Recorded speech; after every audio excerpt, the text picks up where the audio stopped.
And hello, everyone. I'm holding up my cord here, of course, because it gets tangled in my finger. I'm here on YouTube, Six Elementals Interviews. And this morning, we're at 7 a.m. where I am. However, it's 2 p.m. in the afternoon where my wonderful guest is. So, for those of you joining early in the morning on the East Coast, Eastern Time on this side of the world, thank you. And thank you for wherever you're joining. So today I have an absolutely incredible guest and dear friend, Eve Koguce. And my pronunciation, I'm sure I've butchered that. However, and I apologize to Eve. However, that is, and Eve, I'm sure will correct me as I go through the broadcast if I still don't get it right. But yes, that is her name. And Eve, of course, is one of my favorite authors. I have absolutely adored her work. I've read five of the six published books she has. And so we're going to get into that today, of course, in this broadcast. However, the first thing I'd like to do is give a warm welcome to Eve and thank her so much for appearing and give her a chance to say hello and introduce herself. So, Eve, over to you. Hi everyone. Hi everyone. Thank you, PL, for having me. And I must say that I'm here and you can see me in some YouTube videos only thanks to you because you were so welcoming and so warm and so insisting that I do my first interview with you and Taylor. I think it was 2 years back. So I'm very happy to be here today with you and to chat about books and about all things important to us authors. And I know that some people who are interested in the same things, they might watch our chat later. And it means a lot because, as we all know, that writing and publishing is a bit a solitary business and not everyone supports us. And we are happy to have found people who do support us, who understand what it is to be a writer. So I'm really grateful for this invitation and I'm ready to answer all your questions and to be very talkative, as I'm always when I talk about books. Oh, that is amazing. And once again, I am just so happy to have you here, Eve. One thing I was thinking about last night when I was speaking to a friend just on DM direct messaging chats in Twitter that they were complimenting and saying how, oh, you're so prolific. You put out, four books since 2021. And I mentioned, but have you read my friend Eve? She's put out six. And he said, what? I said, yeah, she's put out six books since 2021. I said, that's prolific. And and I was telling him about your writing and how incredible your stories are, and he added to his TBR and Goodreads, and I, I but that got me thinking, of course, about you and your ability to write these fantastic books. And for me, in a relatively short space of time, I know how much time and effort it takes me to write. Um, However, you've managed to accomplish something I think that is simply phenomenal. You put out six incredible books in what I would consider a very short space of time. Is that difficult? Is being prolific important to you? Is it important to you to have a large body of work? Is it more about you publish this book when it's just right for a lot of circumstances? But again, I must say, even it's quite an accomplishment what you've done. I believe that the reason is that I was putting off writing for too long.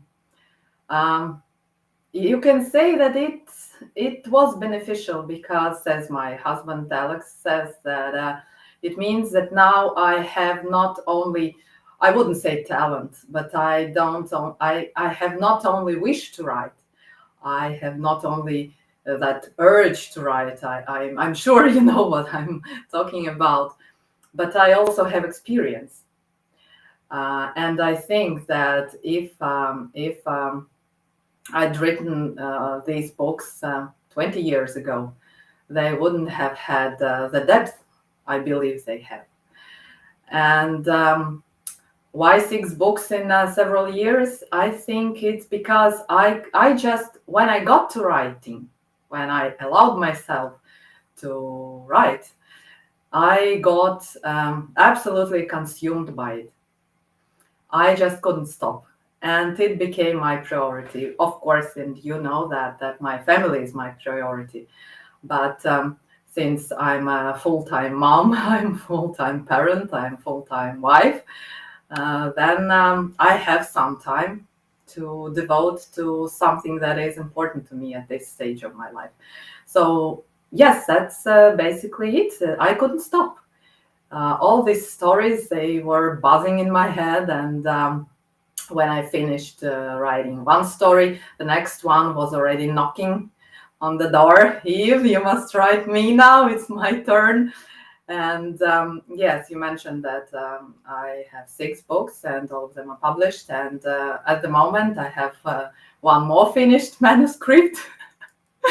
And I must say that that seventh book was not the easiest to write. It's never easy to write, but it was smoother. The whole process was smoother than before because I know to which things I must pay attention while I write, not leave them when one 100k word book is ready and then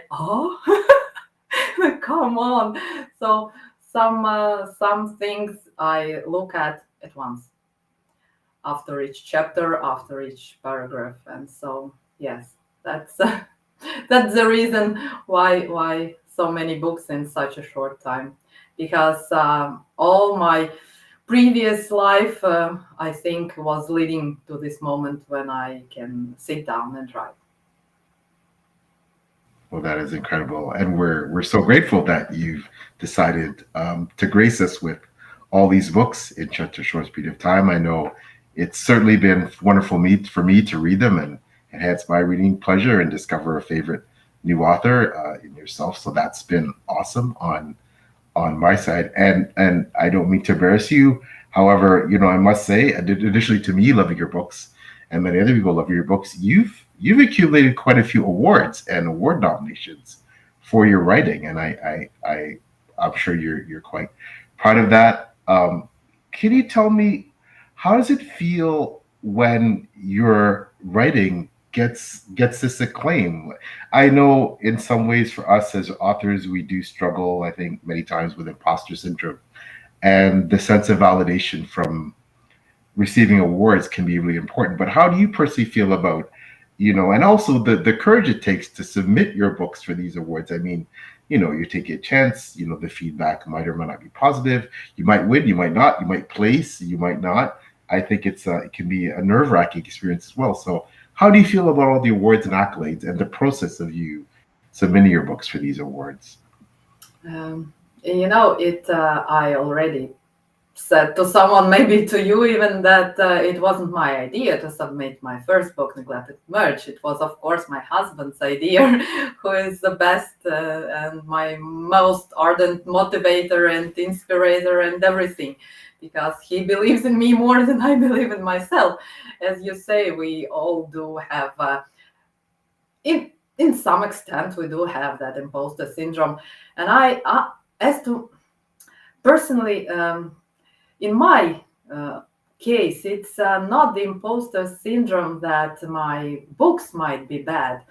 It's more that they are not right for this time, for this audience, because I see that people are more interested in other things, and it's not bad.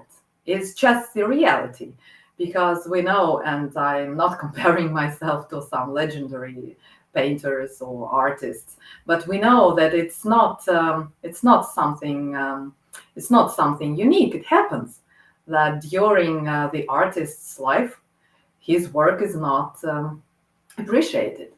It's normal. It's maybe that's why we write. That's why we create. That's why we create something not because of logic, not because we want to earn money, but we create because we want to create this. I don't want to say product, but this piece of art, this piece of our our work. But yes, about the awards, it gives me confidence that what I'm doing, it's maybe not perfect, maybe it's not a super talented or a super genius, but it's worthy. And it's important to me because I'm sure that, it's for us indie authors, it's very difficult to get our work on a wider display. It takes huge efforts in marketing and advertising to reach wider audience. And for us, there is always a risk that among those few who read our books, dozens or hundreds of people, someone might say that it's horrible. It's the most horrible book that I've ever read. And you have to live with it because it's one of your 50 reviews that you have for that book, or one of your 100 reviews, and it hurts. And you might think that, okay, let's think statistically. If one person in 100 thinks that it's horrible, that there is some reason it might be not so good. But these awards, they personally to me, they prove that my work is worthy, that it's technically and artistically and all in all those significant ways, it's worthy, that it's not bad or maybe quite decent. So yes, now the first time when I submitted my first book to Reader's Favorites Awards, I told you, I think I forgot about it. And it was my husband who said, "You see, it's September 1st. You must log into your account and check if your book received some award." And I said, "Oh, come on. It's not. I know that it hasn't received any award." And so, yes, when I logged in and saw that they got the finalist award, for me, it was very rewarding. It was really very special feeling that my work has received some professional recognition, because it's important. Because those of us who still query literary agents, we know how disheartening it feels when we receive rejection after rejection. And when you receive an award, even as an indie author, it's a very important step. And I think that for many of us, it would be very valuable to try and receive some award, some recognition. But even if you don't receive it, it doesn't. I think it doesn't mean anything on a global scale, because it's as literary agents always write, publishing is a very subjective business, and we should keep it in mind. And as I said, if at the moment your book is not appreciated, maybe in 20 years, the next generation will appreciate it, will see what you wanted to say with it, with your story. And yes, that's art in a nutshell. You can't do it for the money. You have to do it for the love of writing, for the love of your stories, your characters. Absolutely, and so well said. That was so articulate, even what you said. And I mean, I do need to wish you though congratulations, and huge congratulations on having attained those awards and those finishes, those finalist finishes, those semifinalist finishes, because it is a huge accomplishment and it's not easy. And I want to commend you for not only, of course, the receipt of those awards, but the courage it takes to put your books into those competitions and those contests. And I know you said yes. Well, you've done it and forgotten about it, and of course, it's so wonderful to have someone like Alex, your husband, behind you. Helping to push you and motivate you. It still takes a lot of courage to do it. So I want to commend you for that, and congratulations. And the results speak for themselves. So obviously, a lot of people in those spheres believe that your works are definitely worthy of recognition. So, congratulations. We're on that topic. You've attained these awards, and I think I believe there's a difference of opinion. I mean, we could get a million different opinions as to whether things like the fact that you have these fantastic awards, these accolades, um, whether or not these things, it's fantastic, is for ourselves and perhaps our sense of self worth, but do they actually help sell books? And I think that's something that is debatable, obviously. But I'd love to hear your opinion, and especially in terms of not just you yourself and your own works, but when you see books that are award winners or have gained this acclaim, these accolades, you see those pretty award sticker seals on the covers of books. Does that encourage you or make you feel more confidence in that the book is good? Does that make you add it to your TBR more than perhaps a book that doesn't? How do you feel about your own books in terms of you having won these awards? Do you think it's helped sell books? Like, so what do you think about the value of these awards? My opinion, now it's an opinion of a marketing specialist because I have a degree in marketing. And my personal opinion as a professional in this field, that no, awards themselves, awards alone, don't help sell books. Only marketing, only targeted marketing promotion activities will help you sell books.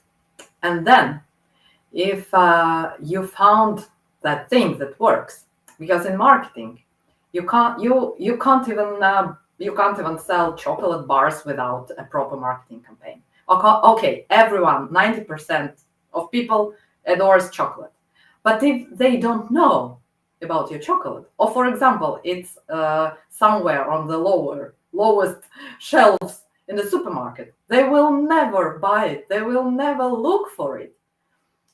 But if you direct people even to those lowest shelves, they will look, they will buy, they will taste it, they will check how it tastes, and if they like it, they will buy it, and you will get your sales. The same with books. If nobody sees your beautiful cover with award badges, if people don't see those covers, they will not buy your book. And it doesn't mean that your book is bad. You know that I'm a great supporter of our writing communities, both on X Twitter and on Instagram. And I do it from the bottom of my heart. I adore the books I read. They're so much, I wouldn't say better. For someone, they aren't better. But for me, they give me so much. I see the unique ideas. I see the sincerity, the depth that I want. And I don't get that from mainstream books. So, as to your question, what do the award badges do for me? Okay, award badges on indie author's book tells me that the author is serious about their journey. I wouldn't say career; it's not a career, about their journey, and they have my huge respect. But when I see something like New York Times bestseller, now motion major picture, whatever, then wow, no, thank you. I will not buy that book, most probably. So, yes, and back to sales.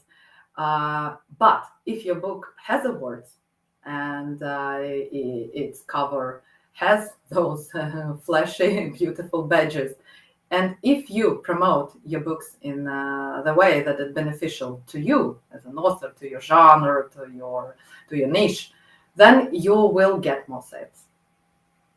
So my answer is everything should go in one set. You can't do something separately. You should do everything if you want to find your audience. And I wouldn't say if you want to sell a lot of books. If you want to find your readers, people who will appreciate your books, they can be 100 people or 1,000 people, million people, then you should do something to place your books in front of them. There is no other way. And even on Amazon, if you look at, for example, at the new releases top, almost all books there is to be released sometime in the future. And your book, if it's a new release, it will never get there. It will absolutely, people will not see it because it will be somewhere buried under all those books by famous authors to be released in 2 years. So I would say that awards are very important for marketing when you have that marketing campaign in place. If you don't have any marketing or promotional plan, then no matter how many awards you have, you will not, readers will not see it. Well, they simply will not see your book. That's, I know it's not very encouraging, but I'm a very practical person, and yes, I'm a writer, and I don't think that I can quit writing now, but I'm very practical, and I remain pragmatic about publishing and practical things about writing in books. And you know what, Eve, that's an exceptional answer, and I believe that anyone watching would appreciate your honesty and your approach and that pragmatic approach to writing and publishing because let's face it, you and I have talked about this many times, and we've talked about this many times with our friends and colleagues in the community, especially the self-published indie community, that it's a tough business if you want to sell and if you want to um, have awareness of your books and find an audience, and that's difficult. Now, you know, you are definitely, and I know you know, again, you're too much to say, but you did allude to it that you're such a well respected and I feel integral member of our little writing community in our corner of the world with you know the way you support you just unfailingly support us all and it just means so much and you go out of your way you know to promote others works before you promote your own and that's it's you know the altruism and the care is just I mean you're a wonderful person right and but you do so much and you do it without expectation of return and you know you raise us all up and it means so much and I think someone who is watching right now whose comment is on the screen would agree how amazing you are. This is another incredible member of the community, Anne Smith Oshchak, another brilliant writer. Check out Anne's books. Anne comments exactly true about your what you said regarding marketing, Eve, and it's Anne says it all works together to find the audience, and so much about I think what we do in the community is not only about marketing and finding one's audience. It is that collective that keeps us afloat sometimes when things are not going well, or even when they are. You know, and again, I think you're so integral to that, and you've been a big part of that, especially in our little corner of Twitter and Facebook and Instagram for quite some time. And I think you're someone who's looked to as a leader and someone who people depend upon for that support. And you give you're so generous with your time to and your efforts and your energy to support other people. But we all know that you know as much as our space is wonderful and there's so many positives about it. You know, sometimes it can be draining, and there can be a feeling of pressure along with the fact that you're writing and you have a life or career, family, and you know the social media aspect. It's something we all engage in. We engage in it largely, as you said, because that's our becomes our tribe, our people. But also, it is a way of promoting your work. And what do you think the benefits and the downside of being you're someone who's very prominent in social media and has a lot of followers on Instagram and like what's the benefits of that space and what are some of the downsides that you think? Okay, first of all, I would like to say hi, Anne. I've seen your comment, and it means the world to me that you are now with us, with me and PL, and your books are wonderful, and I'm waiting eagerly for your next book. And thank you for being a friend and such a wonderful supporter. I see you, and it means so much. So yes, that's a part of my answer. Support. That's a huge plus, huge advantage for me, for someone who doesn't um, who don't have that support in real life. And I'm not saying it as an accusation for for the people around me. As you know, my husband is very supportive, and my son, he is only 9 years old, but he's very supportive. He knows all the titles of my books, and he's so supportive when I'm writing, and I say, I'm writing. He says, okay, mom, okay. And it's a perfect thing. But and my best friend also supports me, but it's not enough for a writer. It's not enough. We are fragile. We are quite vulnerable. I'm sorry, and that's when social media contacts step in, and they really do understand, because we all are writers. Some are aspiring writers, some are traditionally published writers, some are small press published writers and indie writers, but anyway, indie authors. But we do understand each other, and that's huge advantage for me, because I can go online and ask a question. For example, do you think that cliffhangers in series are so bad? And they say, wow, yes, I hate them. And one reader, he wrote a one-star review that he hated my book because of that cliffhanger. But another one gave it 5 stars and said, wow, I needed to grab the next book. And it's wonderful because, for example, with my friends, I can talk about career, my ex-career, about gas prices, about schools and children and things like that, but I can't talk to them about books in detail. Of course, I can say something like, okay, I published yet another book, and they say, wow, great. So where were we? And but on social media, I can talk and chat with a lot of people when they all have different opinions, and they make me laugh. And that's wonderful. That's, I think, what we creative souls, we need it. We really need it, and we need that encouragement, because that's how creative people are. I know it's popular opinion that as an indie author, you should grow thick skin, but it's almost impossible to do if you don't have it. For example, I don't have thick skin, and I will never have it. I know that I will always get upset when I receive a bad review, especially if it's something I think is unfair. It can be absolutely fair. I believe that we can share our honest opinions on anything. That's how the world works, and it's perfect. It's great, but I will be upset. It's not because that person who wrote that review is not right. It's his absolute right to share their thoughts. But I, as an author, also have that right to feel upset.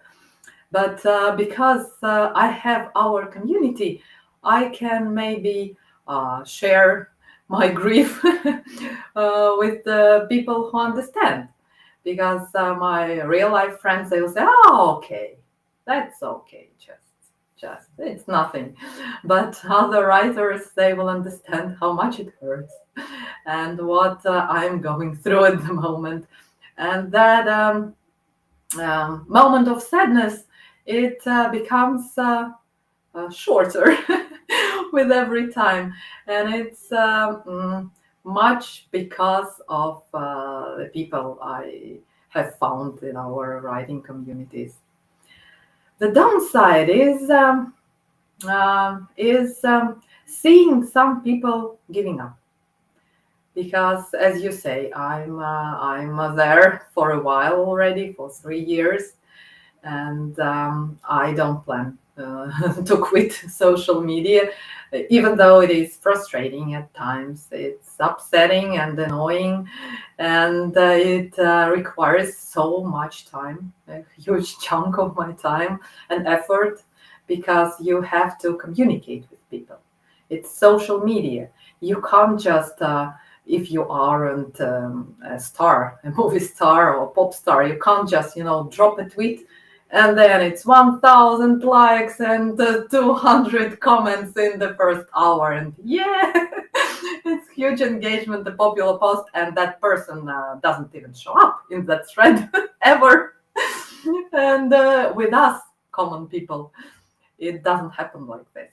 We have to put in effort if we want people to engage with us, to give us support when we need it, to give us cheering up when we receive an award, or something good happens when we publish a book.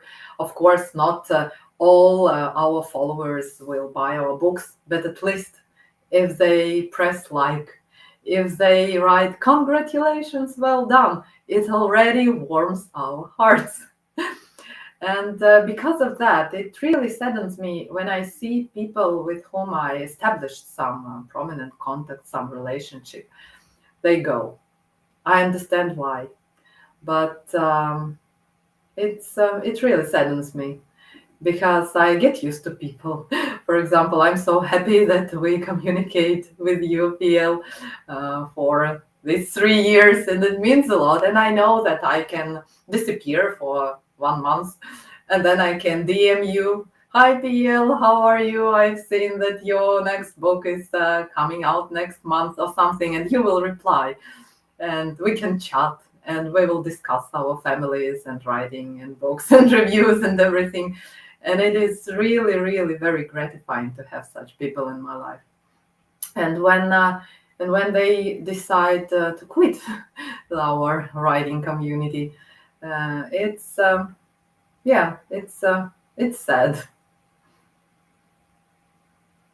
Yes, and you've said all that so well, Eve. And I think, and just to be clear, you are definitely one of those people for me that helps lift me up, helps boost me up when things are not so well. And even if we haven't spoken in a while, we just connect as if we've been speaking every day. And we all have those members like that in the community.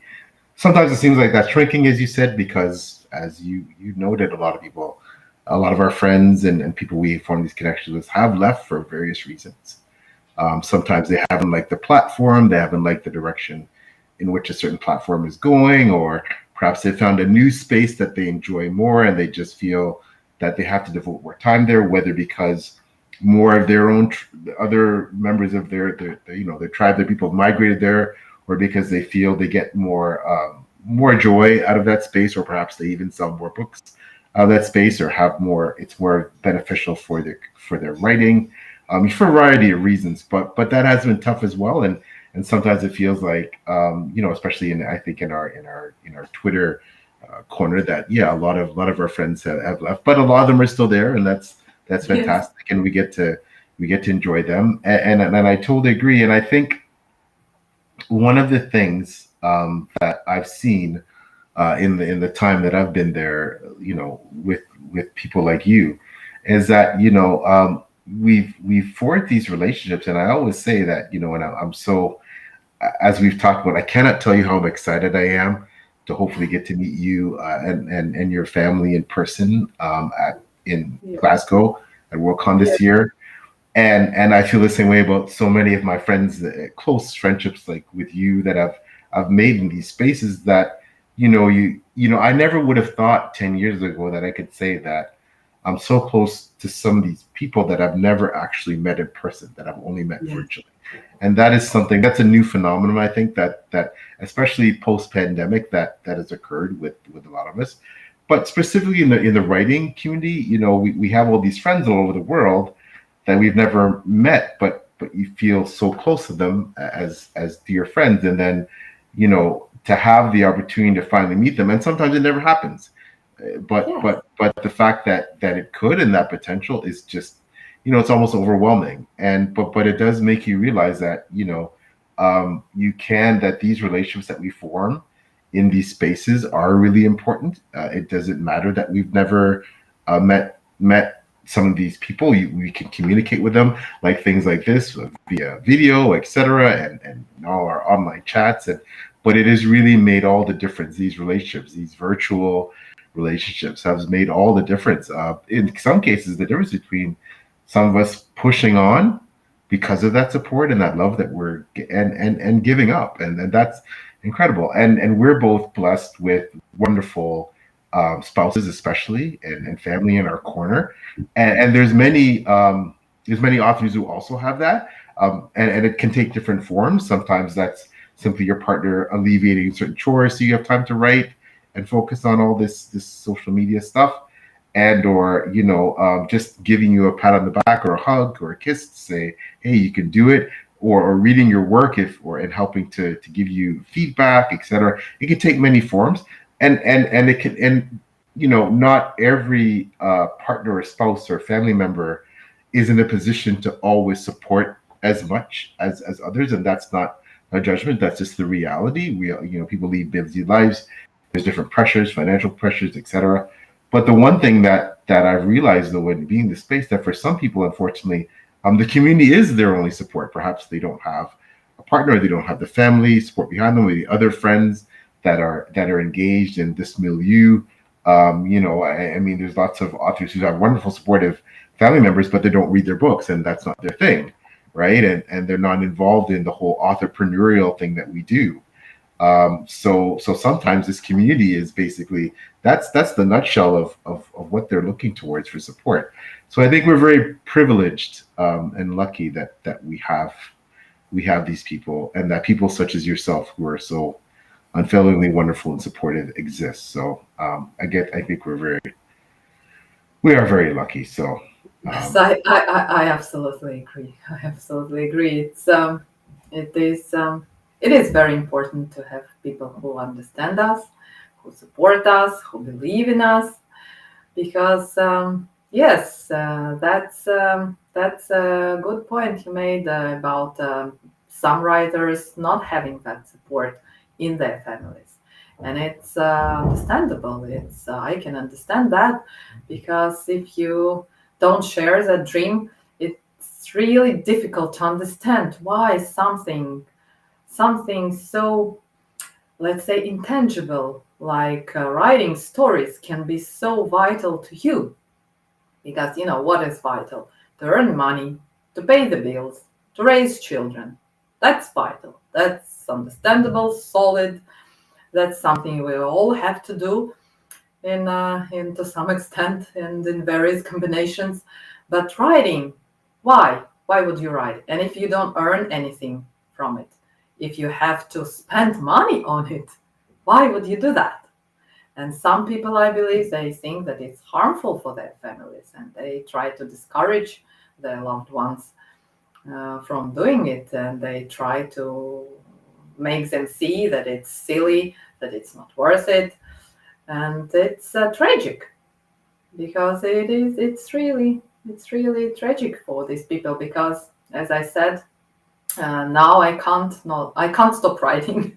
It would be a tragedy for me if I had to stop writing, because I have so many stories I have to tell. And it's not like I don't know which book I will write next.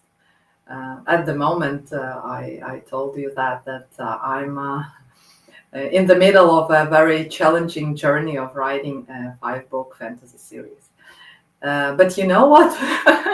I have maybe 10 books planned for the future, because once I finish, I know what I will write next. Maybe not the specific story I will write, but I have a pool of stories I will choose from, and I will start writing. Maybe not at once, but very soon after I finish. So it would be a tragedy for me. It would be very hard if I had to stop writing. But I think that that's the reality for many writers, because if you don't come from that background, because I know that some writers, they have parents with some literary background. And of course, such people are more supportive because they understand they're in the same sphere. But mainly, we ourselves are not from literary circles, and for most of us, it's something we start doing out of the blue, or it's our childhood dream, or it's an urge to share some story. And I think if your family supports you, it means that they love you unconditionally, because it is really something very difficult to understand if you aren't a creative person. Because as I said, it's illogical. It doesn't have any grounds behind it. Why should you write? If you already have a publisher who desires to publish your memoir or something, if you, for example, if you served in the army or had some very interesting experience, um, then yes, they do understand. If someone already wants to promote you, then great, thumbs up. But if not, if it is something like you want to do out of the blue, let's say, and most of us, as you know, and we already discussed it, I read a lot of books by indie authors, and their stories are so unique and they don't fit into all these categories. And publishing business is very categorized at the moment. And when I read the classics, I see um, how they had more creative freedom back then, because none of those classical books I read and reread recently, they fit into some category. They don't fit anywhere, and they don't follow the rules. The catchy first sentence, the first chapter tells you all and you want to read it. For example, I read the very very difficult book to read, The Grapes of Wrath by Steinbeck. It was very difficult, and the first chapters are, okay, I wouldn't say horrible. It would be like, marketing, promotional, catchy phrase. No, they don't drag. For me, they didn't drag, but I can imagine that for many modern readers, they would have no sense, because you have to read it to know what I'm talking about. But that book, it just smashed me in the face. It crushed me. It's incredible, but it doesn't follow any rules. We are now told that are a must. There is a must list we all must follow if we want to sell our books. This is not true. Um, so yes, it's okay. I can talk a lot about books. I wanted to say that indie authors, they create something that is true art, because these are the stories people want to share with the world, and it's beautiful. It's not the kind of stories the world wants to buy. This is something their soul wants to express, and this is beautiful. This is talking about support and love, or no support, not so much love that we receive from those people who are physically around us. I think that should be a reason for them to support us, because we do something that is real, we do something that is authentic, and I think it should be seen as a value. It should be seen as something that has the right to exist. So that's why I'm incredibly grateful to my husband. As I said, he believes in me more than I do believe in myself, and maybe I do believe in myself, and I can't say that I don't believe in people or in world, but I'm a pragmatic person, and I know how things work, and I have background in marketing, and I think it says a lot. And I know how products and books and movies and everything um, gets in front of a wide audience. And it's not always because of the creator's talent. agree. There's uniqueness.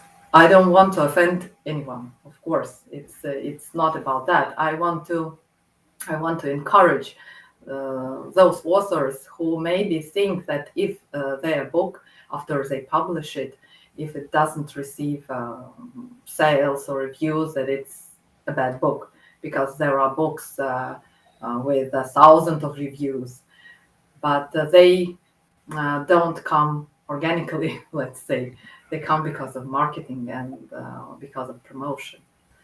So it's yes, it was meant more like an encouragement, not something discouraging. No, absolutely. Even we all who know you know that you are only ever always encouraging and positive. So no, of course, we didn't take that out that way at all. I'm sure, and of course, I want to also add quickly that it would be a tragedy if someone as brilliant as you, as talented as you, didn't write anymore. Because I'm someone who loves your books. I'm someone who looks forward to all your releases. There's many people out there, I'm sure that are, and I think the one thing about being an indie author is that we may not have huge audiences, but we do have our audiences, and Yes. that's and we value them and we treasure them so much. We treasure every single person that writes a review and every single person that says Yeah. something positive about our book or says that we can't wait for a next release. So that's all really valuable. So but before we quickly turn to your books and your actual writing yourself, I also want to mention something and give you a lot of kudos for something that I think that is an underappreciated aspect of who you are and what you do and how talented you are. And I want to say that you write outstanding reviews. I know you're really into indie books and you're very well read beyond indie. You've read, as you said, the classics. You're obviously very articulate, very well educated. You're very well read, and you read a lot of books, and you also write reviews on a lot of your books. And I think your reviews are phenomenal. And I know this is all algorithmic and whatever you want to say about Goodreads and whatever you want to say about what all those platforms mean. But at the same time, I mean, and I know it's all relative to where you are in the world and how big your country is and um, how many people from your country, etc., for example, are on Goodreads, writing reviews, doing certain things. But when I frequently check Goodreads and I see, and they give you those little notations underneath your author profile, you're the fifth most followed Latvian person from Latvia on Goodreads. You're the 20th best reviewers, and then you're the top percentile for reviews. And I know that for me, I'm extremely humbled and honored that you've written reviews of my books. You make my books sound a lot better than they really are, and that's I'm very privileged that you featured me on your website in terms of those reviews. And again, I'm so grateful and humbled, and I'm very honored that an author of your caliber enjoys my work. But I think yeah, you're definitely underappreciated as a reviewer, and you obviously put so much care and attention to when you read and review a book. We all know that's a labor of love because you're taking that extra time to do that. So is that how do you feel about writing reviews? And I've always wondered, would Eve ever do that on the more formal level, like for a blog site or something like that? Because I think you write outstanding reviews. So I want to talk about reviews and how you feel about all that. You are absolutely correct. I know that for us, indie authors, our books are the work of love, the work of our soul, and they mean a lot to us. I'm not saying that for traditionally authors, their books don't mean anything. I'm sure that they love their books, and a lot of work comes into writing them and publishing them and all of those things. But what is important for me when I write a review is to think what the author wanted to say with their book, because it is very important for any author to know that they are understood by the reader. Because very often we see, I would enjoy that book more if it had steam, or if it would be a clean romance, or if it had a clean cliffhanger, or if it didn't have a cliffhanger. And even I don't have many reviews for my books, but I have a few. And even for the same book, I have two or more opposite opinions expressed in a review. As I said about the cliffhangers, one review said, I would prefer if the author would give us some hint for the future book. And another reader wrote, I hate cliffhangers. And I'm so grateful to the author that it didn't finish that book with a cliffhanger. So that's from where my position in writing reviews stems. Basically, I want to understand what the author wanted to tell us. I try to understand the story the writer wanted to write, not the story I might have wanted to read, because I like any person who reads, like any avid reader, I have my preferences and I don't hide them. For example, before I wrote my fantasy trilogy, I didn't read fantasy. I'm sorry. Okay, I read The Hobbit, but that's about it. And of course, now when I'm so deeply involved in our communities, I read a lot of genres I hadn't read before. And still, my preferences remain with the classics, with the realistic fiction, with family sagas. That's what I love. But I am very happy that I expanded my reading horizons, because I read some amazing fantasy books, including yours, which aren't like anything I've read before. And maybe that's maybe I wouldn't have read them if I saw them somewhere in a bookstore. Maybe that's quite possible. So if your book had a tag, bestseller number one super emotion picture, maybe I wouldn't have picked it up. So you see, there are some advantages of being an indie author. I'm joking, of course. So that's how I write reviews. It doesn't mean that my opinion, my genuine opinion, differs from what I write. It never differs. I write what I think. But I can honestly say that I haven't read a single indie book I didn't enjoy. It's for me, it's a miracle, because I have, as you see, it's only one my bookshelf. I have over there, I have another one as big, and in another room I have more. And I can say that indie authors have given me with their work only satisfaction, only joy, only food for thought, for reflection. And I can't say the same with traditionally published books. That's why now I mainly read indie books. So, and I think it shows in my reviews, because recently I also wrote a review for Faulkner's The Sound and the Fury, and I couldn't rate it, because I can't say if I loved it or I hated it. I didn't hate it. No, I loved it. But it was such an extraordinary experience. When I was reading it, I was feeling so annoyed, because the style is that guy is a genius. The style without without any logic, without any solid background. It's just chaos, absolute chaos. But when I finished reading, not the book, a chapter, a few chapters, or what I managed to read, I had a very clear picture of what I just read about. I saw these people. I smelled the flavors. I felt their anger, their frustration, their disappointments, all the things. It was amazing, because I didn't understand a thing. Sometimes I read something, but I felt I not always I understood what he wanted to say, and like many readers and reviewers who reviewed that book, they said I had to read about that book to understand what the book is about. And yes, it was the same with me. I really had to go back and read about the book. So I didn't trade it. I wrote a review, but I didn't trade it.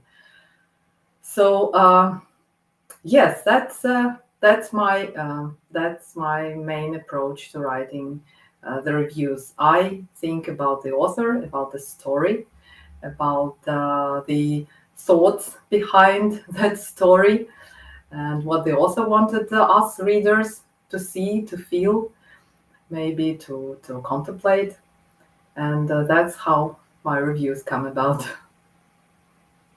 Well, again, I can say, even that was so well said once more, that yeah, I really appreciate and love reading your reviews of the various books that you read. I think you're fabulous at it, and I'm thinking it's something that if you ever decide to write reviews for a blog site or a magazine, etc., I think you really thrive there as well. I know your time is finite and precious, but perhaps maybe one day you might consider doing that in the future. But no, and you raise one point. I just want to quickly comment that I think is just, I completely concur with you, is that the beauty of indie books, and for me as a reader, I want to read a book that is not written the way I would read it, the way I would write it, the way I want to understand it. I want to read a book that challenges me and that takes things in a different direction that I haven't considered. I love to be surprised in plots. I love to be, to get those plots that are unpredictable, that I'm not quite sure. I may have a general sense, but I really don't know where this is going. And that maybe, again, as a writer, I would not necessarily even thought of writing it that way. And that's all a good thing. And that's part of, like you said, the whole creativity aspect, that why we especially enjoy indie books, because they're not in a box. They don't have to fit a formula. They can go in whatever direction they want. And I really appreciate that. So that was really and also an excellent point that you had brought up. So but so now, as we get into speaking about your work and your actual writing, I know we've talked about a lot of things, and we probably talked for 5 hours about all these other things.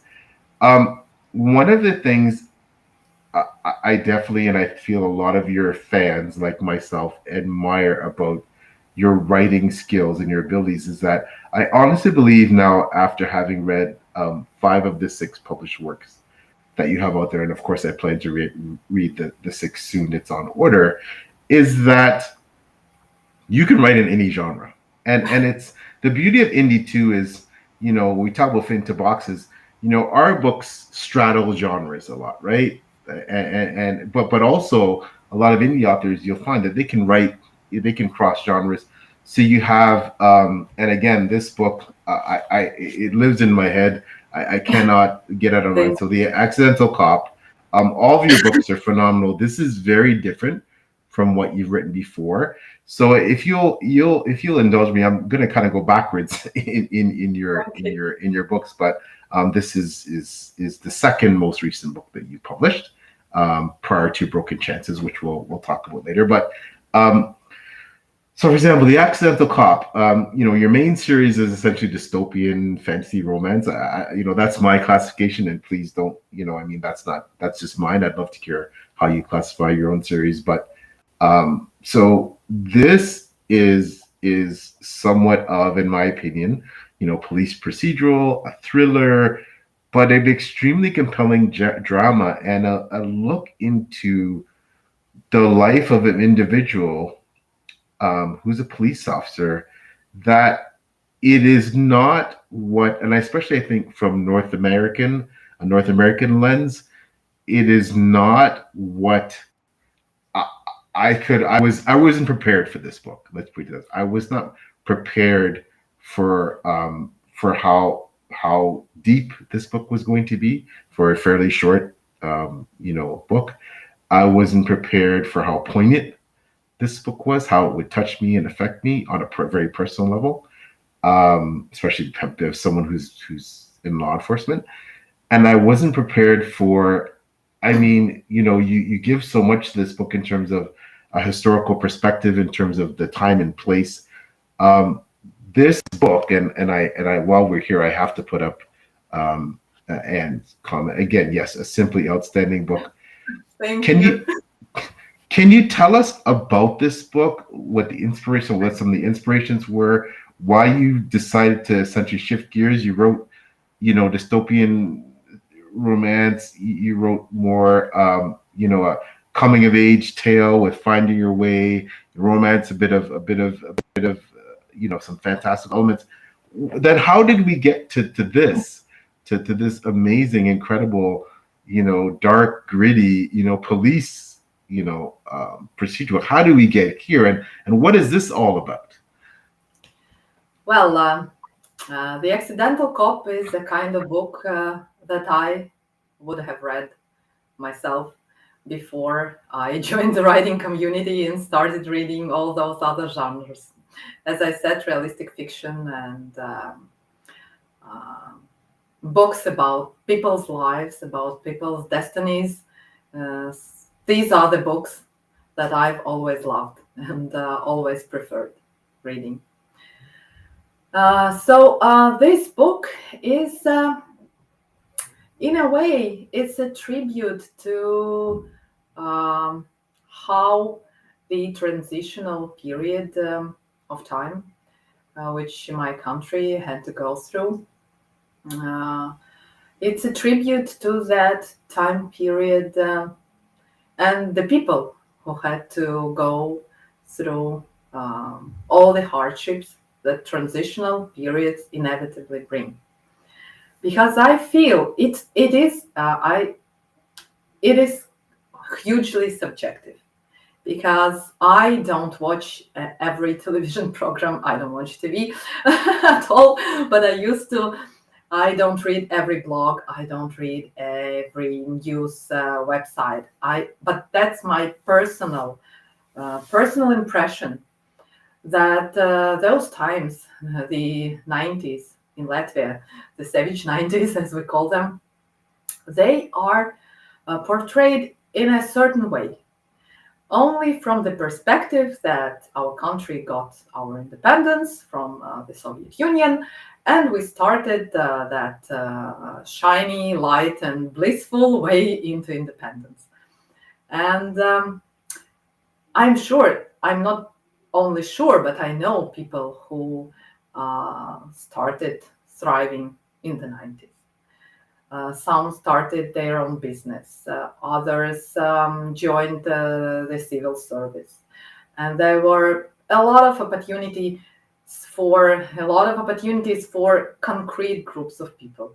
It is always like this in traditional times. Some groups benefit from these times, and other groups get neglected. And it's always like that. You can take any time period in history when there was a huge change.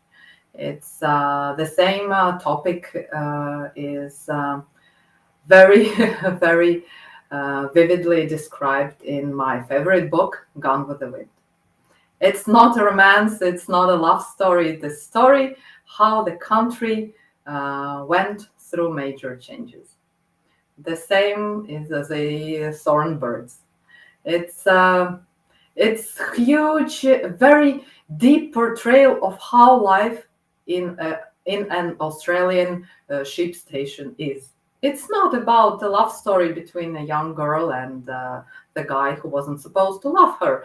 It is a huge, humane portrait of a certain group of people. And the same is with the Steinbeck's The Grapes of Wrath. Absolutely not every American suffered from the Great Depression. Hollywood was thriving. There were Hollywood stars and they were millionaires and they drank champagne and they had no idea that some farmers from Oklahoma had to make that horrible journey through the desert, and they died and they lost their dignity and their loved ones, and when they arrived they got nothing. They got cheated. Absolutely. It's a story of 300,000 people. In America at that time, it was over 100 million people living, and some might say that no, it's not true. Steinbeck is such a bad guy. How could he say that? My granddad rode a Cadillac. We lived in a fantastic mansion in California. It's a lie. He wants to show us in a bad light. And that's how I feel. Some people might look at the accidental cop because at those times in the savage 90s, you could see such luxury cars on the streets of Riga that were not seen in Germany. That's what I heard from German tourists. They said, wow, that Mercedes isn't even on the market in Dusseldorf, and in Riga, here it is. So yeah, those were turbulent times, and I wanted to share that point of view of those people who had harsh times. My family had to go through terrible times in the 90s, and we had to go through tragic events. We lost contacts with our family members who lived in other countries. We used to live in one big country, and after the 1991, we lived in different countries, and we didn't have money to pay for traveling to see them. And it's another story. Maybe someday I will write it, but it's very raw and it's very painful for me. So in the accidental cop, I wanted to give that other side of the story, because there is always two sides to every story, and possibly more. And it was the reality for many families, for many people, even for those who didn't work in police forces, or who worked simple jobs, and who were accountants and teachers, and didn't see all the crimes and that criminal situation. I must admit that I did see that terrible side, and I know that all those criminal elements, they aren't imaginary. They really, and they. I know how horrible it felt. You felt helpless, and it was across the country. It was really very difficult to believe that it will change, but it did change. And as you said in my another book, Finding Your Way, you can see the situation from a different angle, because it really changed a lot over less than 20 years. But it doesn't change the fact that the savage 90s happened, that for many people they were horrible, and they ended tragically. And that was my main motivation, to share the story from the perspective of someone for whom it was very harsh, for whom it wasn't about gaining independence, about gaining new opportunities in life, but for whom it was quite difficult to adjust, to find their way in life, and but who endured, because I consider myself and my family, not all members of my family survived those times, but some of them did, and it was a tribute to them, who had seen some incredible hardships and still held their heads high and kept to their integrity, to their honesty, to their principles and ideals. And I hope that book uh, gives the feeling that a person can accomplish anything if they stay true to themselves. Because I notice in books and in TV series that it's more about a person adjusting to circumstances, and people justify it. Okay, well, yes, he did take bribes, he did, but what could he do? Everyone took bribes at those times. And for me, it was very important to show that not every person follows the truth, and some people still stick to their principles. Because I know such people exist. I have a great honor to be acquainted with a few such people whose stories I personally know and I believe that they're true. And it was important for me to share such a story because I believe that it has the right to be told. Wow, Eve. Well, that was. I mean, I loved hearing from you about that. It's very moving, very moving. Of course, I'm sure anyone watching this will be moved by what you said. And ultimately, this book, of course, as you so aptly pointed out, um, there is an ultimate sense of hope. I believe that especially with how this book turns. But yes, very much exploring a darker side of a period of history and a country that is extremely resilient and a people that are extremely resilient and who have come out through the other side, so to speak. So this book, I wanted to cheat, I couldn't. It would definitely be in my top three books that I read the year. For the bulk of my reading list is fantasy, sci-fi. So I couldn't. I wanted to try and find a way to squeeze it in there, but it would be unfair. But while this won't be on my list, my novel list, of course, of top fantasy sci-fi fiction books, it's certainly one of the top books that I've read in the last few years. So I just want to give you a lot of praise for writing this incredible book and the courage I think it took to dive into what no doubt would have been a painful, traumatic period, not only for yourself but for your entire country. So kudos to you. Please read this book. This book is just phenomenal. Pacific Book Award finalist, The Accidental Cop. This is one of the most recent things that Eve has published, and it's one of my favorites. So a book that will stay with me forever. So I'm um, really thank you. Thank you because that book means so much to me because I'm not sure that I will ever write a book that would be so meaningful to me personally. But maybe because I have an idea of another book set in the same setting, in the same time period, because I when I was writing The Accidental Cop, I accumulated huge amount of information from many people, and I realize that I have material for another book set in the savage 90s. It will be very different, and the protagonist will be very different from Robert's. Very, not the opposite, but very different. So maybe in a few years' time, uh, I will okay. do that.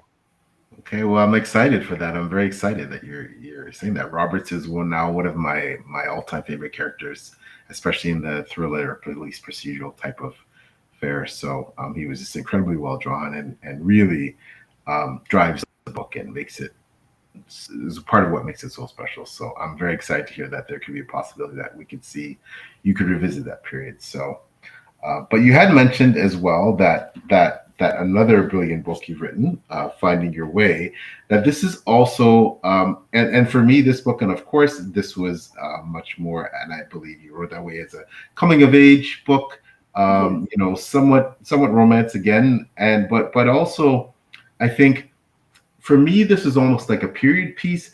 I learned aspects, not that I didn't in the actual cop of course, but I learned aspects specifically about Latvian culture and I think the evolution of a society that I wasn't aware of.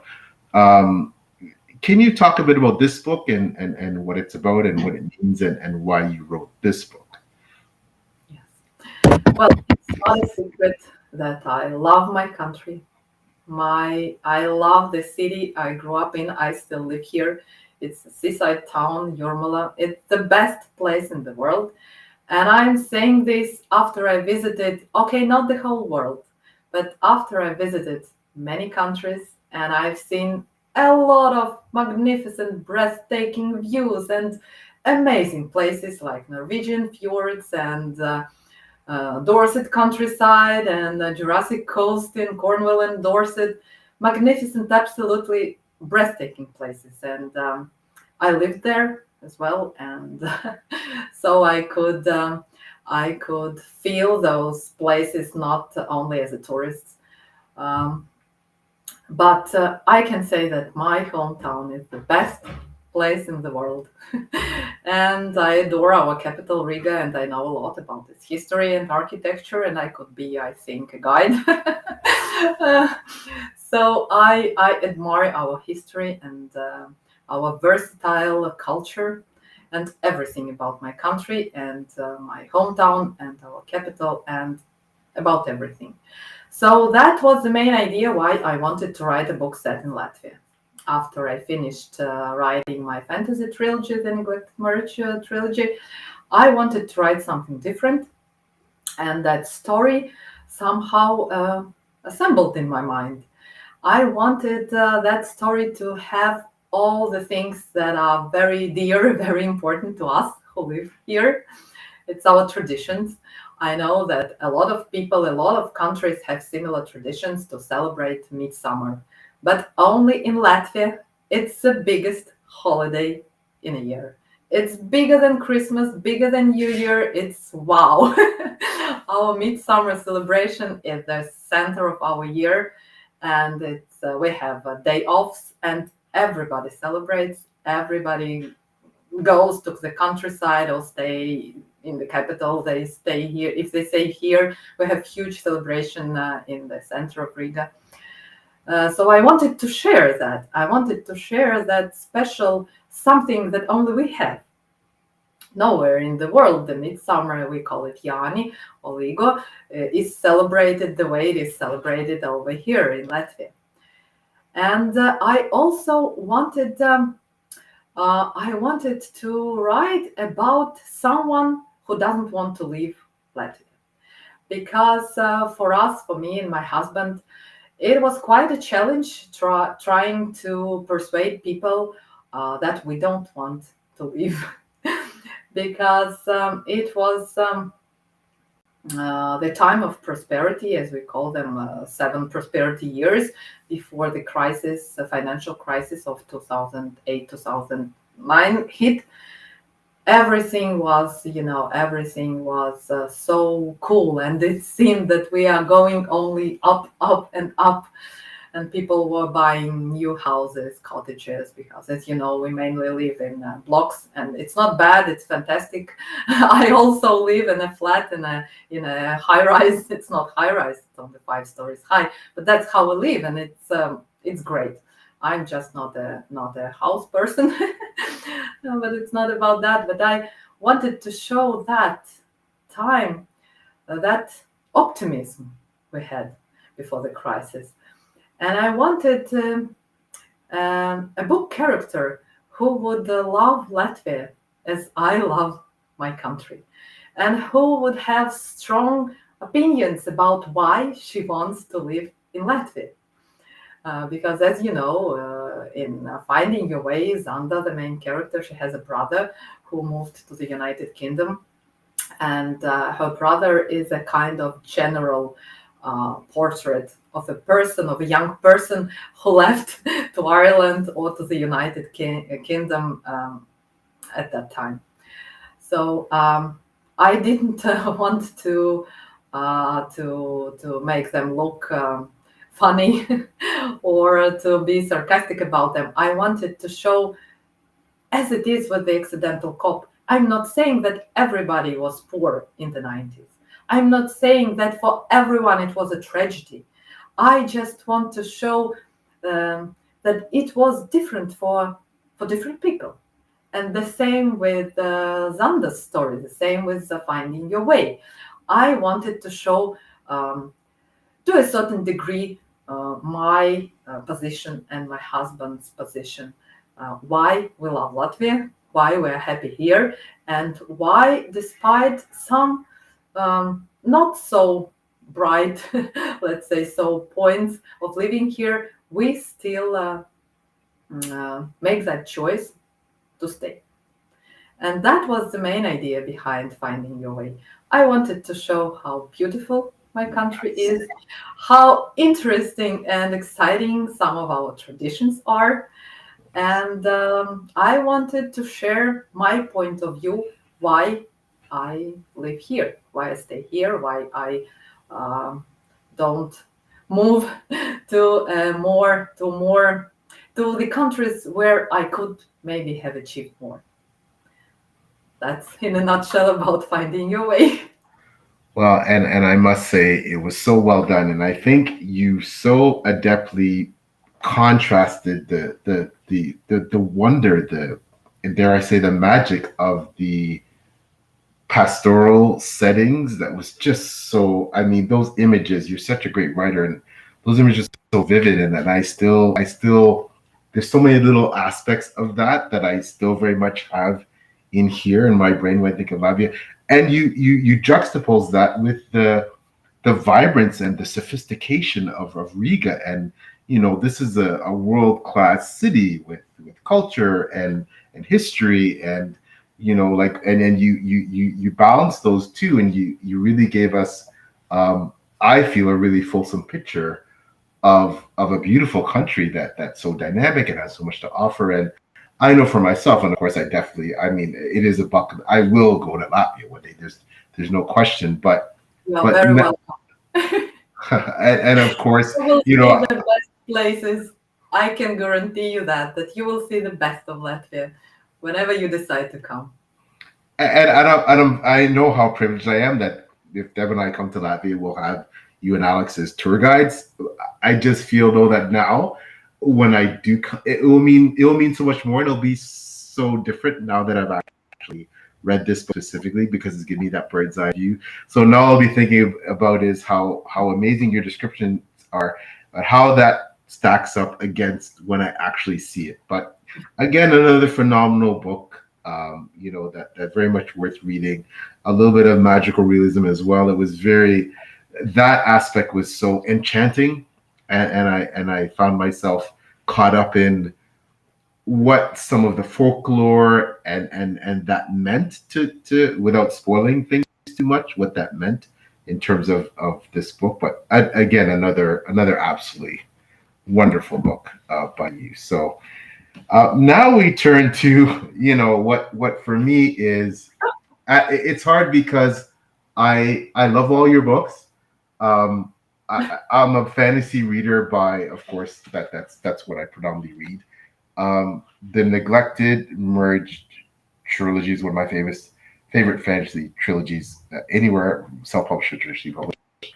Um, they're all amazing. This is a secret. You know that this is this book. This is like, I cannot stop thinking about like, they're all great, but this book is just, for me, it was my favorite of the series, amongst three amazing books. This book, I can quote lines from this book. My friends have heard me do it. Um, the series is amazing. I wonder when you wrote it, and I kind of getting some hints from what you said earlier, like, and is it ironic that you talked about the boxes that sometimes traditionally published authors constrained with, that would fit this box, romantasy, and like that would in some ways fit this box. But it's about so much more than that. It's about a clash of cultures, a clash of societies. It is about evolving to a place where societies can coexist. There's so much that you pack into these books. You pack in beautiful romance, not just one romance, but several.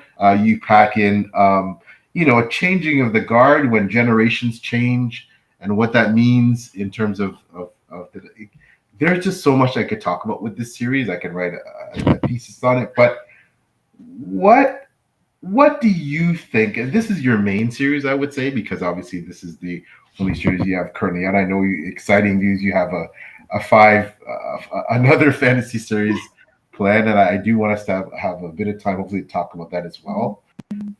What is this series, the Neglected Merge? What is this about for you? What does this mean? Why did you write it?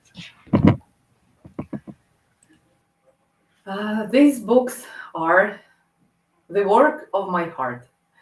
They are the purest form of creative expression, as I see it. because I shared on my blog how the story came to me, and it's I'm you see I'm not a popular person. I'm not saying it to project some kind of image, and it's not my marketing team who prepared it like something that would entice readers and place me in a positive light. This is how it happened. I wrote about it in my blog, but I don't think that a lot of people read it, and it's okay, so I can repeat it. I was, it was 10 years ago. I was still working in an office. I had a very prestigious job. It was very interesting, and I can't stop repeating it. It was perfect job. I had amazing colleagues. It was very rewarding in terms of finances and development and everything. It wasn't boring. But the thing is that it wasn't my job. It wasn't meant for me. And I was sitting one day at my desk. We had an office in the old town of Riga with a very amazing view over the towers and roofs of the old town.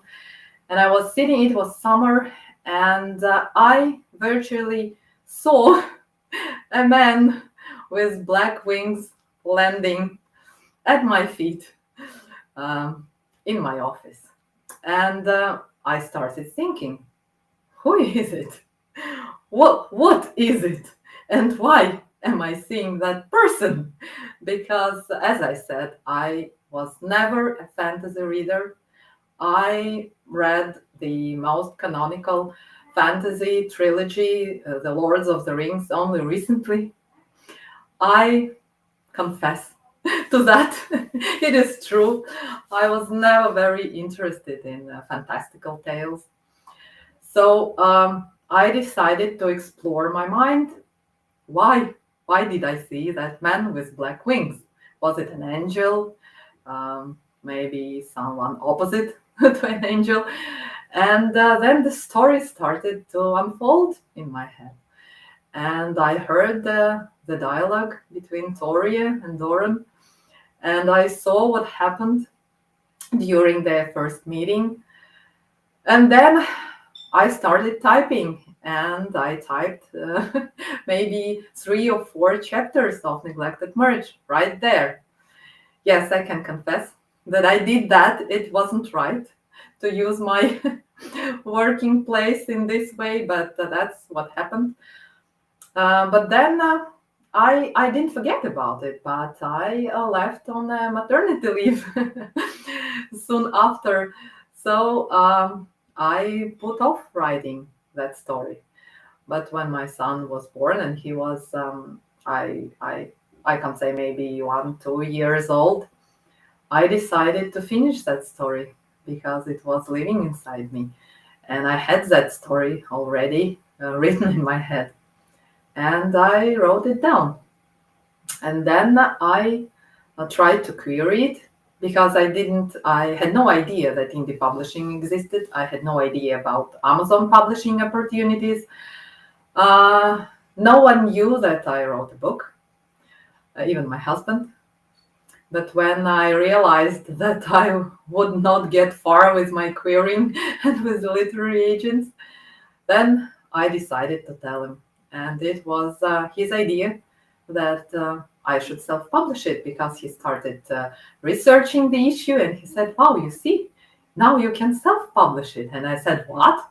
And have all those boxes of books in our apartment? Where would we put them? In the basement? No, no, no, no. And he said, no, Amazon will publish it for you, and they will print it out for you if someone decides to buy a paperback. And I said, okay, let's do that. And back then I said that I think that Neglected Marriage Book 1, it would remain my first and only book that I will ever write. And Alex said, I don't believe you. And then soon after I finished writing it and polishing it, I had a tangle of choices in my head, and I had to write it. And I wrote it very quickly. It took me. My son was very little at that time.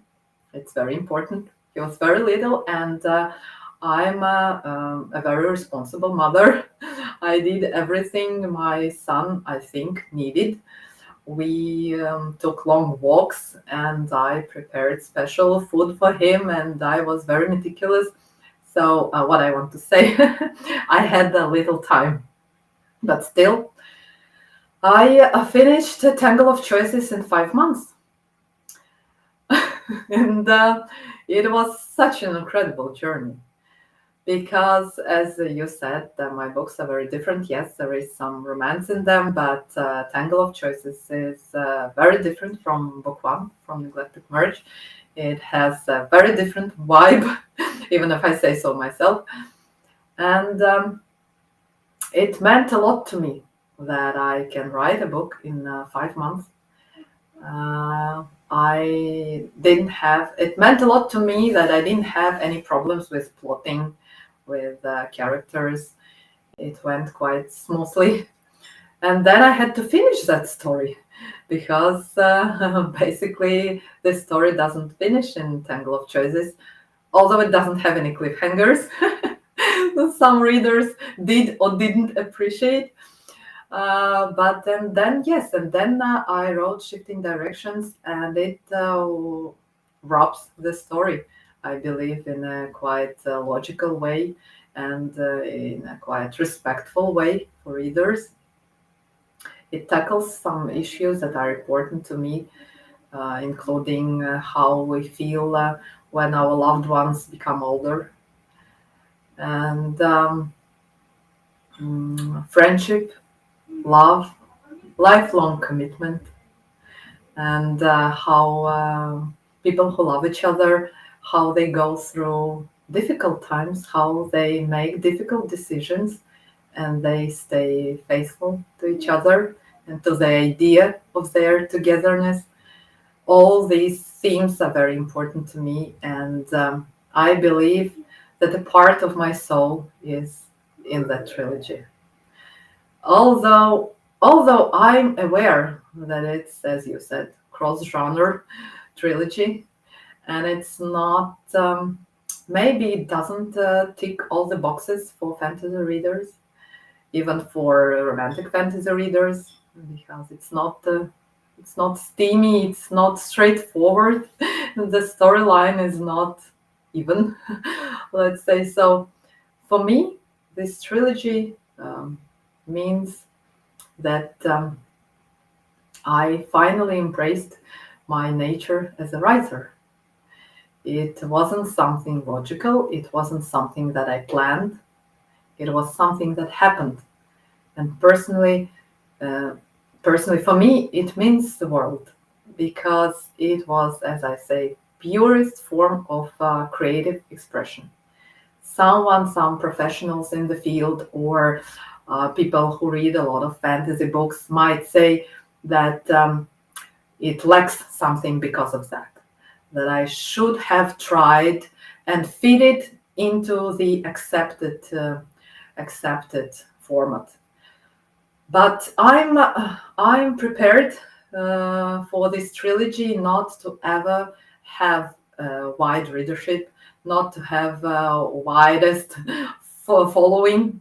I'm ready for that. But for me, it means so much that this is the way I feel it should be.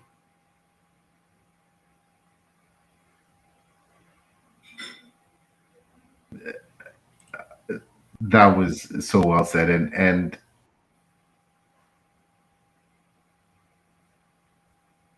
Sorry, Peel, I don't hear you. oh, I'm sorry, rookie mistake. I was muted there. I just want to quickly, Yes. before I respond to you, just say thank you, John A. Douglas, for coming by. And good morning, John A. Douglas, another fascinating person and fabulous person in the community. Check out his channel. He says, good morning, time for an early morning stream. So I just want to put that up there. Um, So in response to what you said, Eve, I just hope you know that, as large or small as you believe your audience is, and you're a fan, certainly I'm one of them when it comes to the series. You know how ardently I've spoken Thank of you. the series and what it means to me.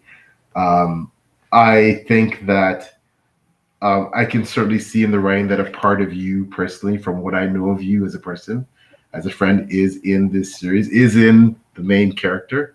Her courage, her fortitude, her certainly her values, her morals, and being uncompromising in that, and being able to adapt and change. And that's something I've always admired about you, is your ability to adapt, change to circumstances, and still thrive and move forward. And I think that's also something I see through your other books, in terms of how you portray, in general, your people, the Latvian people. That's part of, I think like that's ingrained in them. With this series, of course, I have some other favorite characters that I demand sequels and prequels from, and Yeah, this series, it is so unique, and I'm hearing what you're saying about, it doesn't fit into a box, and maybe if you had successfully queried this, an agent would want you to rip this apart and rewrite it and change it, but that wouldn't be this, right? And this is so special. exactly, and exactly. and I feel like, you talked a lot about indie writers, and you talked a lot about the creative freedoms you have, we have, and I so agree. And you talked a lot about the fact that, you know and I agree, and I said this before, is that, one of the reasons why I love reading indie books is that because the authors have written the books their way. And yes, they're edited, and they have beautiful covers like these, and they're professional in it, but they've written the book the way they've wanted to write the book. And I certainly, I think, for those of us like me who love your work, we wouldn't have wanted you to write these any other way. So thank you for writing them the way you did, and thank you for pouring so much of yourself, unvarnished, creatively, in these books, because I think that's what makes these books brilliant. So if you like dystopian romance, and I should ask you quickly before we move on to the next book, how you categorize your book. I categorize them as dystopian, sci-fi, fantasy, romance, something like that. But if that sounds up your alley, I think you're going to love these books. Eve, how do you classify, if you can? I'm not trying to make you put a box on, but how do you look at your books in terms of where they fit, in terms of genre or subgenre, etc.? This series. Well, I understand that they are probably close to dystopian, but to me it always sounds a bit misleading, because to me dystopian is something like the future portrayed in Terminator movies. It's very bad. The machines are killing humans in desert everywhere. And you are in a rusty jeep driving through the desert, and someone is hunting you, and they will kill you and rip you apart, but you survive. Dystopian is something along these lines. So I prefer to call my books utopian. It's not a popular genre, but it exists. And I know that, and also reviewers mention it, that there are some cracks in that utopian setting, but I believe that it's like this with our modern world as well. Even in the countries where we are used to see everything shiny and beautiful and prosperous, there are those cracks. There are minuses, there are disadvantages, there are people who aren't happy, there are people who can't find their way. So I would say that it's utopian dystopian. um, okay, maybe not romantic fantasy, but it's interesting. Um, Human relationships fantasy. Because as we discussed with you many times before on different occasions, I wouldn't call it romantic as in love story, because even if the first book is really centered around the two people's love story, it's not about their romance. It's not about them becoming couple. It's more about how their love story facilitated the global changes in both their worlds. And of course, the focus is on them. But all three books aren't about the two of them. It's about their two worlds trying to find a way to be more understanding, more forthcoming towards each other. But yes, I do portray it through personal relationships. That's true. So I wouldn't say that it's romantic fantasy, it's relationship centered fantasy.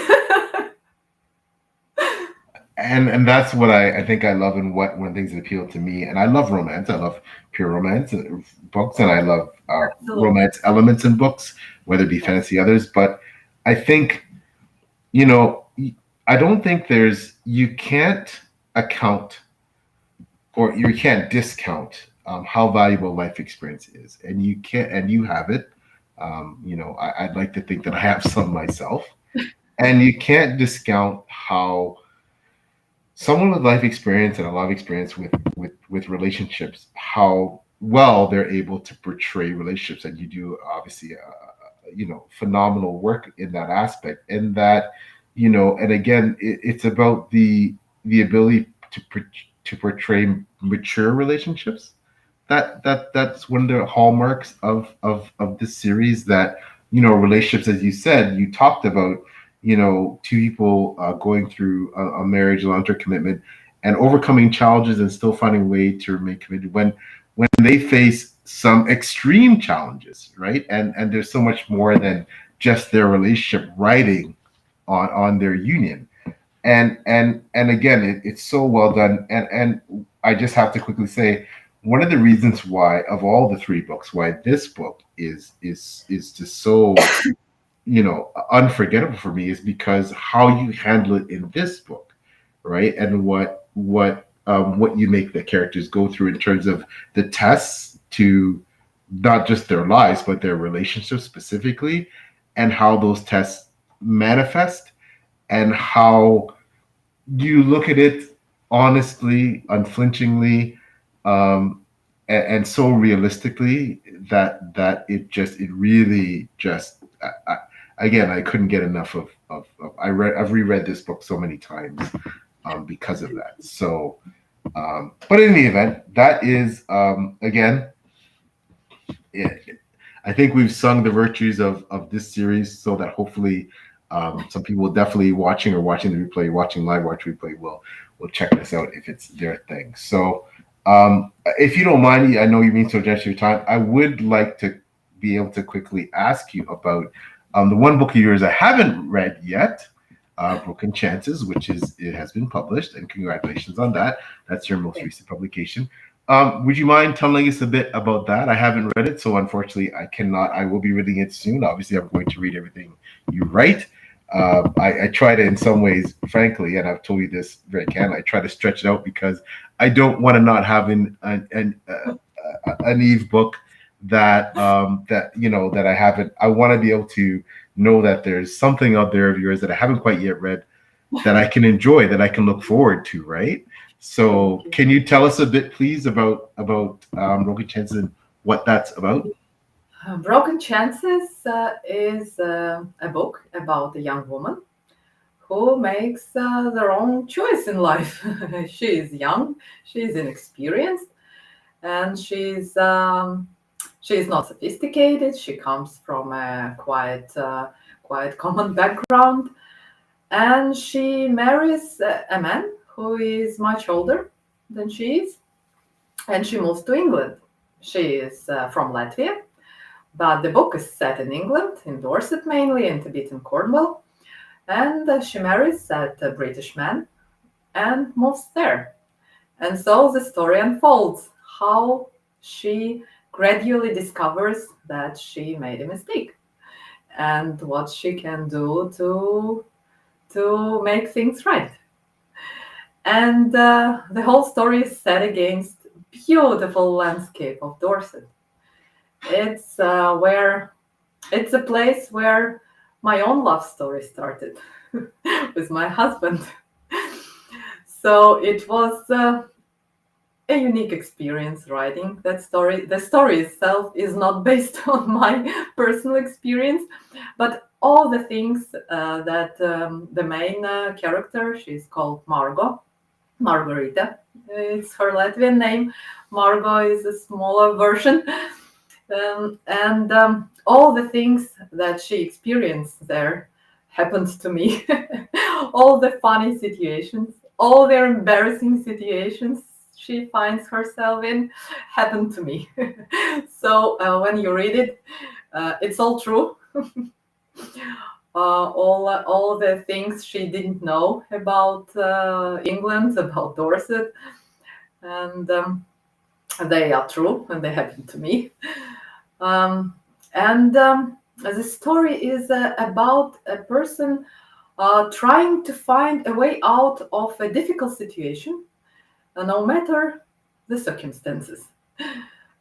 She doesn't panic, and she isn't ready to accept that this is how her whole life will be from now on. But she is not. Let's say, adventurous enough to leave her husband at once and run away, either back to Latvia or somewhere in England.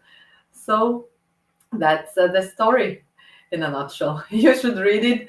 I won't say more, but she meets some nice people, some not so nice people. She learns about English culture, English traditions, the way I did when I spent 2 years living there in the beautiful Dorset. And she discovers things about herself as well. She discovers what she wants from life, and she learns how to listen to herself, how to listen to what she really wants, and not to what is viewed as exciting by other people, because she realizes that no one gave her any advice when she made that decision to marry that guy. Everyone was either supportive, we want you to be happy, or they were, wow, you're moving to England, that's so cool, girl. And yes, now she is in a situation when she has to start learning to think, not to follow other people's ideas.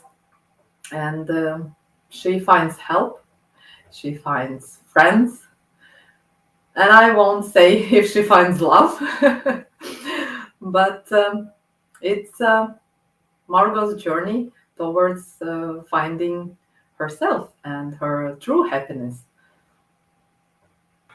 Okay, well, I absolutely can't wait to read it. Obviously, it's coming soon. To me, anyways, I know it's out and it's published.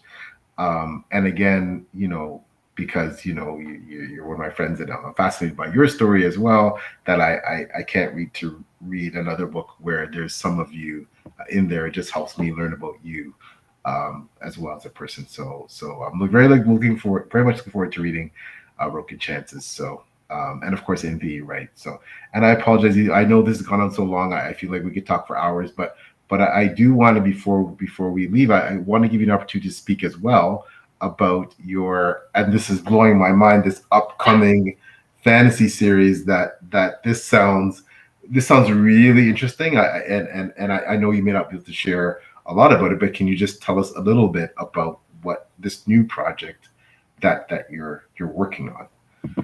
Yes, it's very exciting to me too, because knowing that it's a 5-book series is a bit terrifying and exciting, and I don't know which one is stronger. But as I said, book 1 is already written, and yes, we can say that it's the first draft, but it's a draft only in a sense that it will be edited and polished and corrected and proofread, but the story will not change. The story is already there, and it is what you will read one day, hopefully. Um, it is very different from the Neglected Marriage trilogy. It is darker from book one. It already sets a darker tone.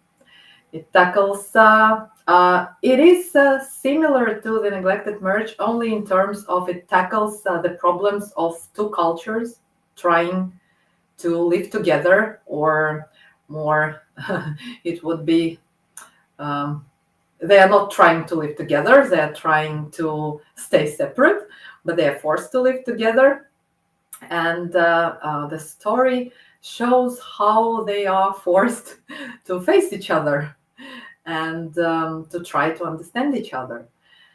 And book one is centered around, there are, in all series, there are five main characters, but book one is centered more around two of them. And there is a little of romance, of course, because to me personally, romance is a part of life. And if we read a book without any romantic relationships, it is also a bit unnatural, because this is the way we live. We become couples, we start families, we raise children. It's an integral part of life. And of course, it's a romance, it's a prominent separate genre. And the stories in this genre are centered around how two people become a couple. In this book, in my book, the first one in that new fantasy series, it's not only about that, and it doesn't. Um, I can't say that it doesn't end with a happy ending. It's not true, but the romance is not the main plot line. The main plot line is even not two cultures seeking to find some common understanding. It's more about how they are forced to do that, how they are forced to acknowledge each other, and how they are persuaded that it would be beneficial for them, because they face a threat from a third party. So, yes, this book has some magical elements, some magic. It's how it's different from the Neglected Marriage trilogy, where we don't have any magic at all. So, how can we call it fantasy? But it's another story.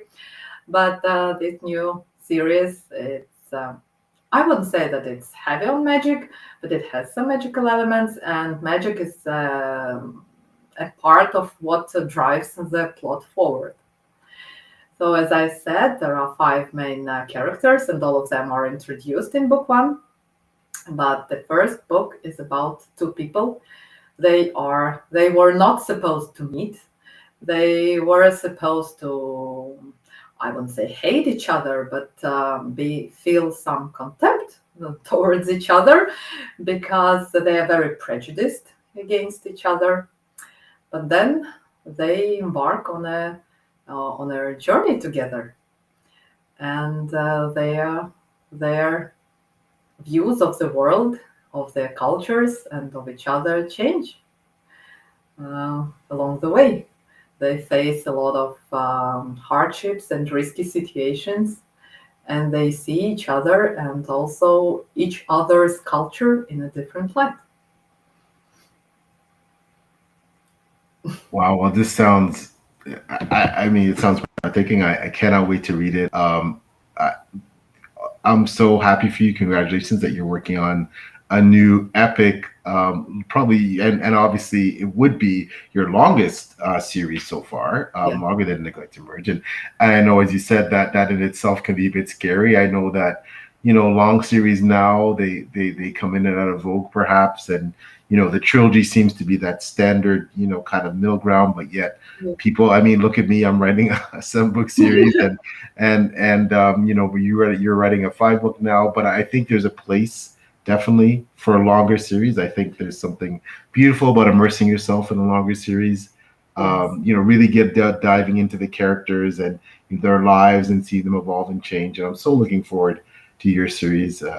I cannot wait. Good luck with that. All the best. Of course, I'll be reading all of it as soon as Thank you.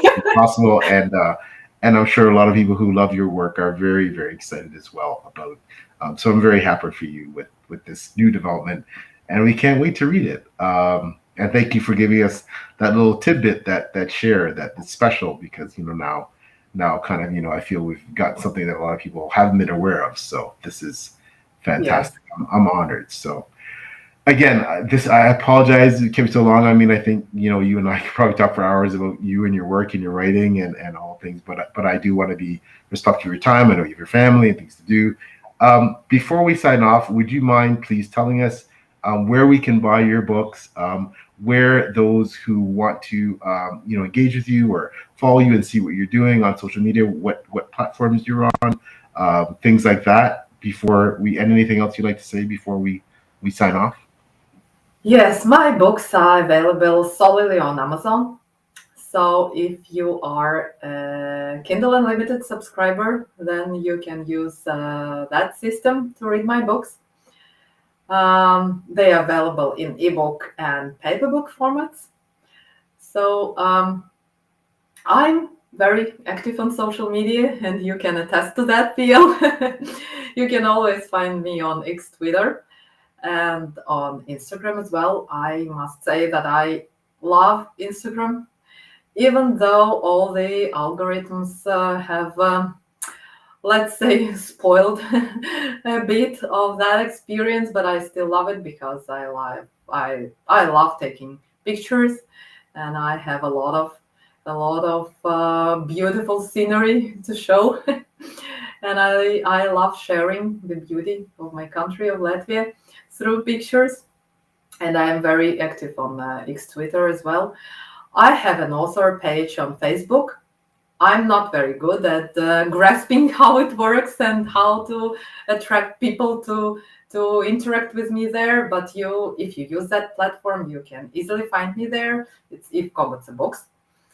But my main platforms are Twitter, X Twitter, and Instagram. And I also have a website where I try to publish updates about my publishing journey, as well as my reviews for indie books and not only indie books. And I also share my piece of wisdom. Take it with a grain of salt, of course. I share my experience as an indie author as it is, because I think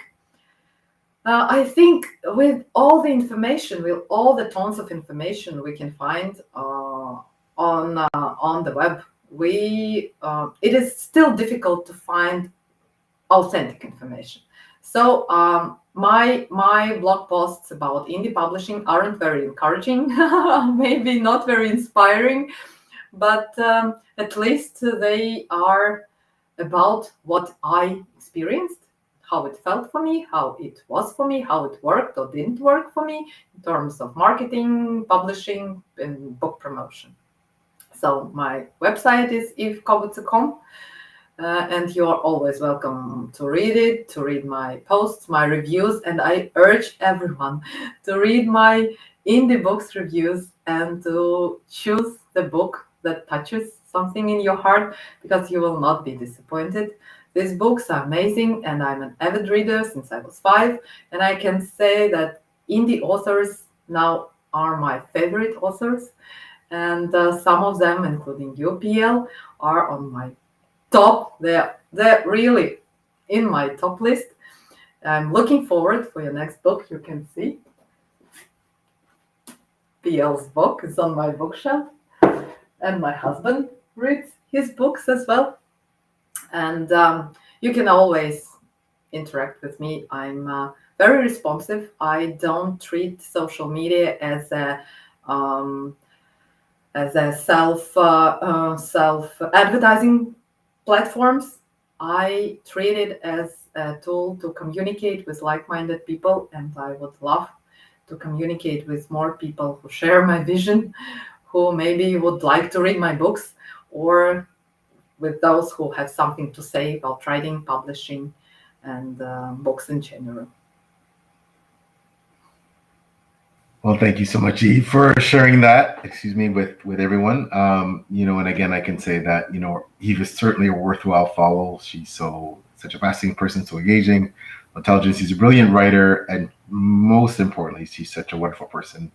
She's so supportive and uplifting in the community, and all the things she does just means so much. And I'm very blessed to know her and call her friend. So, and of course, I definitely admire her skills as an exceptional writer.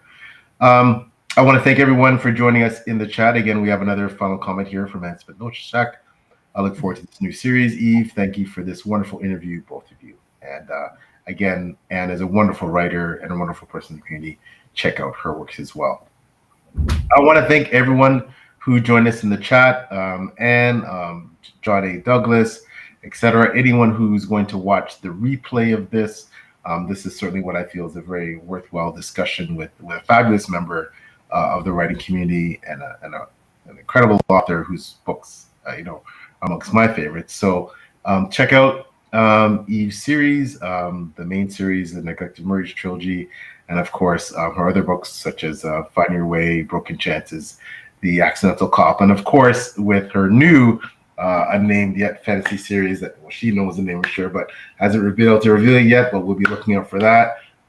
So please check out even her works. Once again, I'm P.O. Stewart. I'm the author of the John Koguce saga.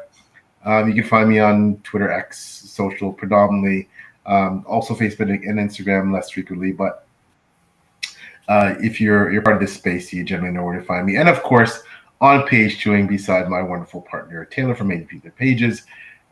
This has been Six Elemental Interviews, my own interview feature on my channel, the John Koguce Saga 74/7, where I've had the privilege of having Eve as my guest, and hopefully she'll do me the honor of coming back to chat again in the future, especially as I get the chance to read Broken Chances, and then hopefully in the future read her new fantasy series, which I'm sure is going to be wonderful. So hopefully, Eve, if you're willing, we can have you back to talk more about those books once I've had a chance to read. Thank you. With pleasure. It was a great chat. Thank you. Yes, it was awesome. Thanks again, everyone, so much for joining us, and we will see you next time. Bye-bye now.